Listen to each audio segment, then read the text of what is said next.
Operation room nurse here. This is kind of a long one. I was taking call one night and woke up at 2 in the morning for a general surgery call.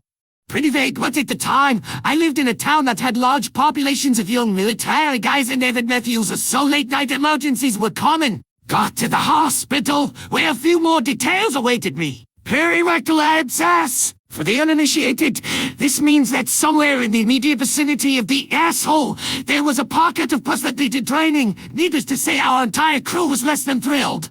I went down to the emergency room to transport the patient, and the only thing the ER nurse said as she handed me the chart was, "Have fun with this one." Amongst healthcare professionals, vague statements like that are a bad sign. My patient was a 314-pound Native American woman who barely fit on the stretcher I was transporting her on. She was rolling frantically side to side and moaning in pain, pulling at her clothes and muttering Hail Marys. I could barely get her name out of her after a few minutes of questioning. So after I confirmed her identity and what we were working on, I figured it was best just to get her to the anesthesiologist so we could knock her out and get this circus started.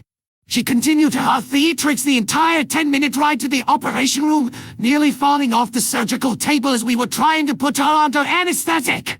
We see patients like this a lot. Chronic drug abusers who don't handle pain well and who have used so many drugs that even increased levels of pain medication don't touch simply because of high tolerance levels. It should be noted tonight's surgical team was not exactly what behind the ears. I've been working in healthcare for several years already, mostly psych and medical settings. I've watched an 88-year-old man tear one diameter catheter balloon out of his penis while screaming, "You'll never make me talk!" I've been attacked by an HIV-positive neo-Nazi. I seen some shit. The other nurse had been in the OR as a trauma specialist for over 10 years. The anesthesiologist had done residency at a level 1 trauma center, or as we call them, knife and gun clubs. The surgeon was ex-army and averaged about 8 words into facial expressions a week. None of us expected what was about to happen next. We got the lady off to sleep, put her into the stops, and I began washing off the rectal area. It was red and inflamed. A little bit of pus was seeping through, but it was all pretty standard. Her chart had noted that she'd been injecting IV drugs through her perineum, so this was obviously an infection from dirty needles or bad drugs. But overall, it didn't seem to warrant her repeated cries of, "Oh Jesus, kill me now!" The surgeon steps up with a scalpel, sinks just the tip in, and at the exact same moment, the patient had a muscle twitch in her diaphragm, and just like that, all hell broke loose. Unbeknownst to us, the infection had actually tunneled nearly a foot into her abdomen, creating a vast cavern full of pus, rotten tissue, and fecal matter that had seeped outside of her colon. This godforsaken mixture came rocketing out of that little incision like we were recreating the funeral scene from Jane Austen's Mafia.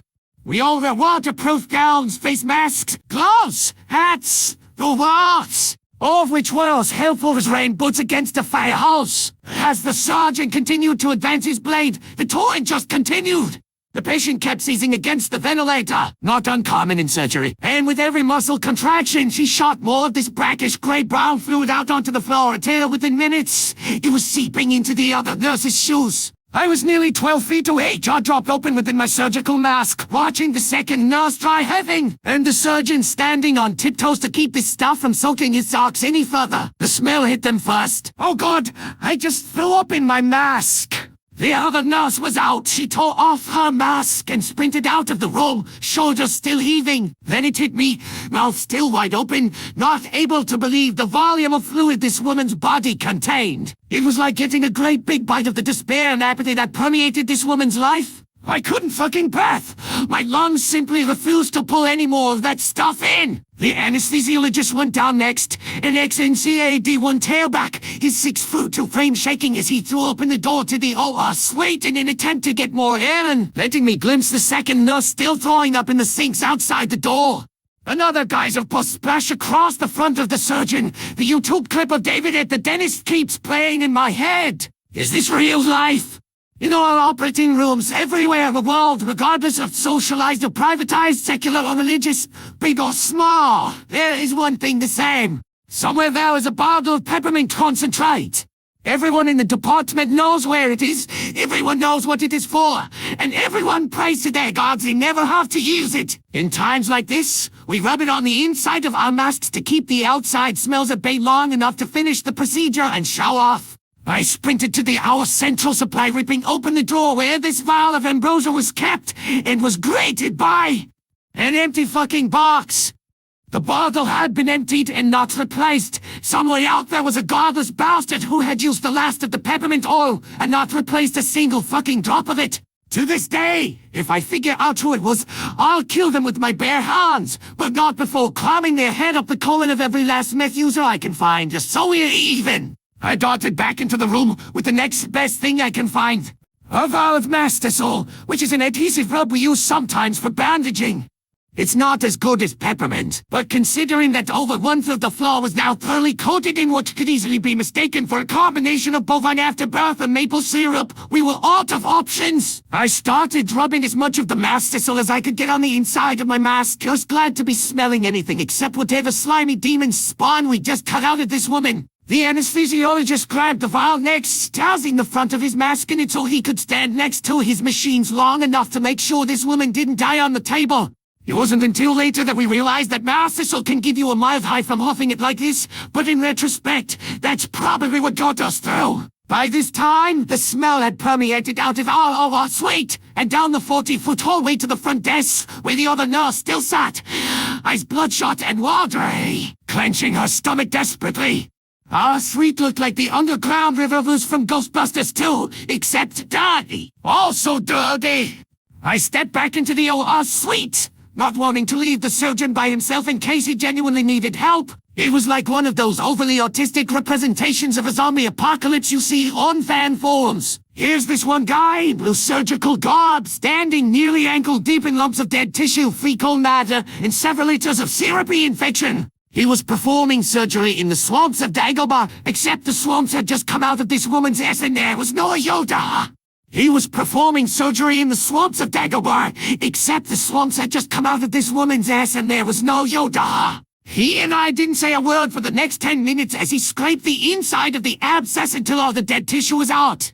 The front of his gown a gruesome mixture of brown and red, his eyes squinted against the stinging vapors originating directly in front of him. I finished my required paperwork as quickly as I could, helped him stuff the recently vacated opening full of gauze, taped this woman's buttocks closed to hold the dressing for as long as possible, woke her up, and immediately shipped off to the recovery ward. Until then, I'd only heard of alcohol showers. Turns out 70% isopropyl alcohol is about the only thing that can even touch a scent like that once it's soaked into your skin. It takes 4 or 5 bottles to get really clean, but it's worth it. It's probably the only scenario I can honestly endorse drinking a little of it too. As we left the locker room, the surgeon and I looked at each other, and he said the only negative sentence I heard him utter in 2.5 years of working together. That was bad. The next morning, the entire department, a fairly large floor within the hospital, still smelled. The housekeepers told me later that it took them nearly an hour to suction up all of the fluid and debris left behind. The OR suite itself was closed off and quarantined for 2 more days just to let the smell finally clear out. I laugh now when I hear new recruits to healthcare talk about the worst thing they've seen. You ain't seen shit, kid. Tell dear, don't shoot IV drugs into your taint.